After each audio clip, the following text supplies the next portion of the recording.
એક વખતની વાત છે. એક ગામમાં એક રામુ નામનો વ્યક્તિ રહેતો હતો.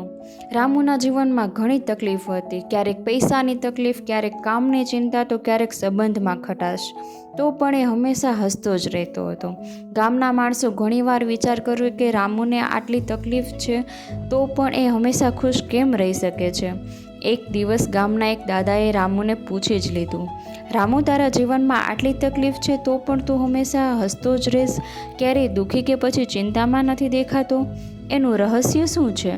રામુએ દાંત કાઢ્યા ને કીધું, દાદા, હું રોજ સવારે ઉઠીને મને પોતાને એક સવાલ કરું છું, આજ હું મારી તકલીફો વિશે વિચારીશ કે પછી એને મૂકીને ખુશ રહેવાનું વિચારીશ?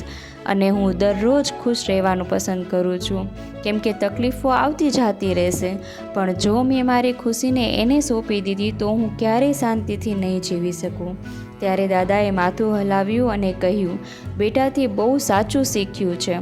જીવનમાં મુશ્કેલીઓ તો આવતી જ રહેશે, પણ આપણે એ નક્કી કરવાનું છે કે આપણે એને જીવન કંટ્રોલ કરવા દઈએ કે પછી પોતે જ આપણી ખુશી નક્કી કરીએ.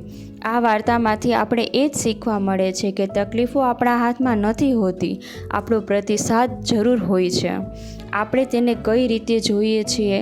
આપણે દરરોજ આપણી હસી અને ખુશી પસંદ કરવાની તાકાત આપણી અંદર વિકસિત કરવી જોઈએ.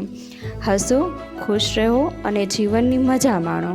વાર્તા પસંદ આવી હોય તો વિડીયોને એક લાઈક જરૂર કરજો, જેનાથી આ વાર્તા વધારે ને વધારે વ્યક્તિ સુધી પહોંચે. આજ માટે આટલું જ. આગળનો વિડીયો કઈ વાર્તા ઉપર બનાવવો જોઈએ એ કમેન્ટ બોક્સમાં જરૂર લખજો. અને વિડીયો સારો લાગ્યો હોય તો ચેનલને સબસ્ક્રાઈબ કરી બેલ આઇકન જરૂર દબાવજો. ધન્યવાદ.